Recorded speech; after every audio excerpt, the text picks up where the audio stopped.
Following widespread historical sexual abuse in the Church of England, the Archbishop of Canterbury resigned Tuesday. He was found to have failed to report serial physical and sexual abuse by a volunteer at Christian summer camps.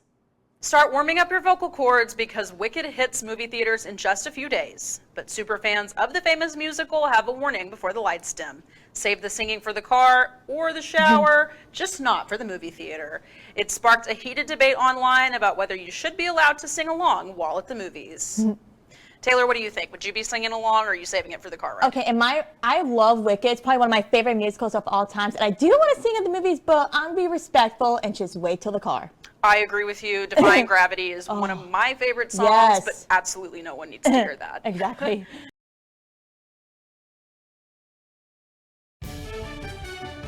Happening on TCU News Now. Kamala Harris and Donald Trump faced off for the first time. What's next for the candidates? Plus, a look at the weather as Hurricane Francine takes aim at the Gulf Coast and the impact here in North Texas. And family, football, and horned frogs. What you need to know before bringing your folks to the fort this weekend.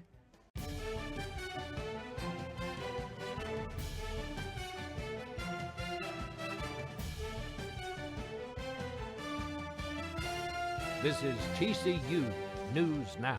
And welcome to TCU News Now. I'm Josie Straffus. And I'm Kiki Nayo. There's a lot going on this week. Let's get right into it. Kamala Harris and Donald Trump faced off in their first debate last night in Philadelphia. The debate lasted 90 minutes. Here's Jordan Montgomery with a look at the big moments and what's next. With only 54 days until the election, Vice President Kamala Harris and former President Donald Trump met for the first time on the ABC News debate stage in Philadelphia. During the 90-minute broadcast, Trump focused heavily on immigration and the border, while Harris focused more on the economy and abortion access. Other topics included the Israel-Gaza war, the Ukraine-Russia war, healthcare, and climate change. Going into the debate, the two nominees were tied in the polls at 49%. After the candidates left the stage, pop singer Taylor Swift announced her support for Harris in an Instagram post, which has over 9 million likes. She also encouraged her over 283 million followers to vote and make their voices heard. Vice presidential nominees Governor Tim Walz and Senator J.D. Vance will debate in New York City on October 1st. This is Jordan Montgomery, TCU. We're keeping a close eye on the polls here at TCU 360, so be sure to tune into our live election coverage that's on November 5th at 6 p.m. Right now, wildfires are burning near Los Angeles, forcing thousands of evacuations. Ella Schamberger spoke to a TCU student who's experienced this before. Here's what it looks like right now.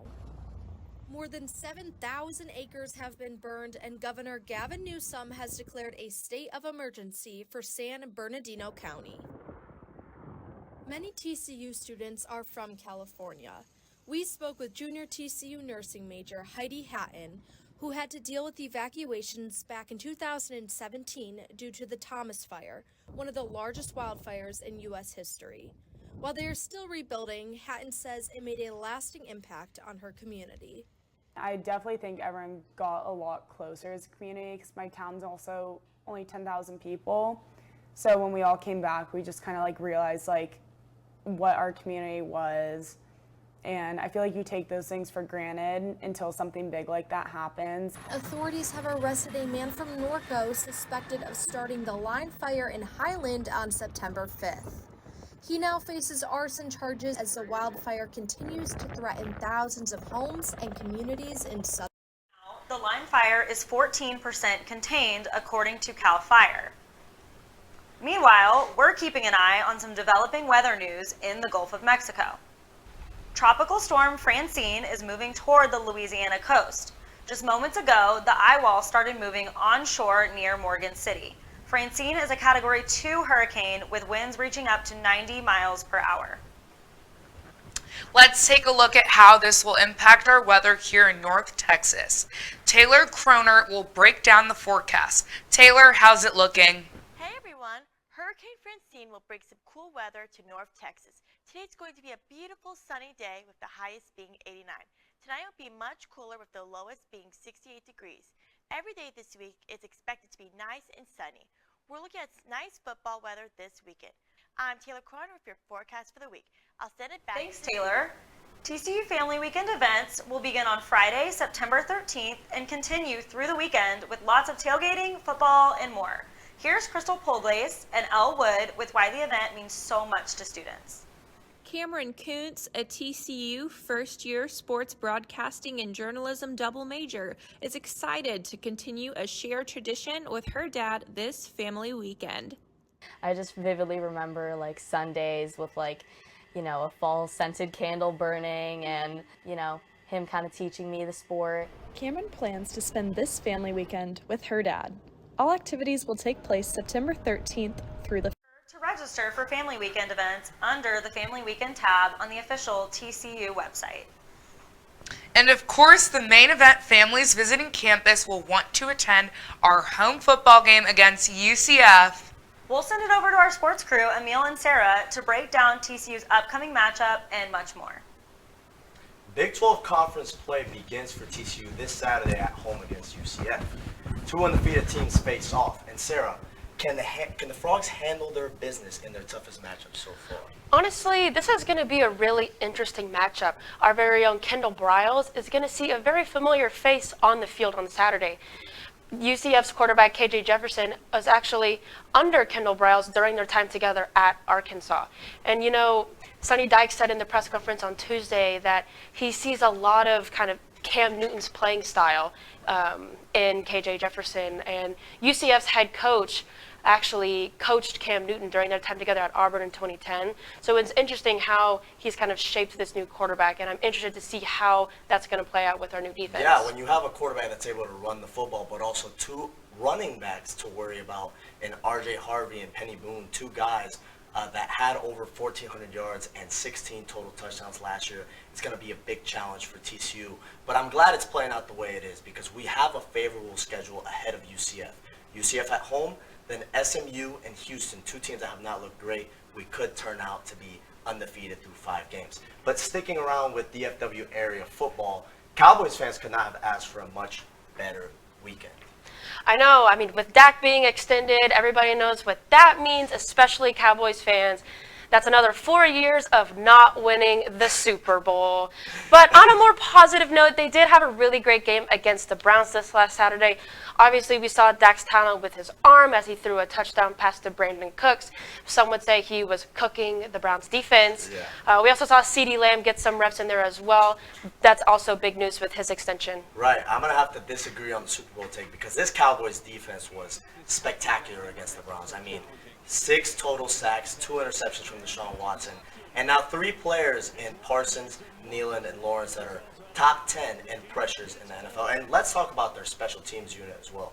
Former Frog Kevontae Turpin returns a punt for a touchdown, and then Brandon Aubrey hits a 66-yard field goal that ends up getting canceled by a delayed game, but I'm sure glad I have him on my fantasy team. I know, this year I'm taking a different approach. Last year in my fantasy league, I lost in the first week, and then I also found myself losing in the semifinals. I actually lost to you.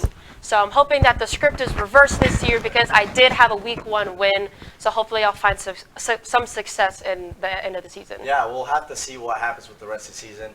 Kiki, Josie, tell us about y'all's fantasy teams this week. I'm 1-0 through week 1, so I'm sitting pretty over here. I have Josh Allen and Xavier Worthy, so I'm super excited for this season. That's awesome. I don't really personally dabble too much with fantasy football, but I'm so excited to see all that y'all's players will do. Tomorrow, a TCU alumna will make history in space. Anna Menon, class of 2008, will help a civilian do a private spacewalk. Menon will monitor the spacewalk from inside a SpaceX Falcon 9 rocket. The spacewalk is scheduled for Thursday. Still ahead on TCU News Now, Princess Kate finished her chemotherapy treatment for cancer. Her message to the public next. Plus, an update on a viral couple at the Olympics. As we head to the break, please join us for a moment of reflection. We honor and remember the nearly 3,000 lives lost and countless others affected by the tragedies of September 11th, 2001.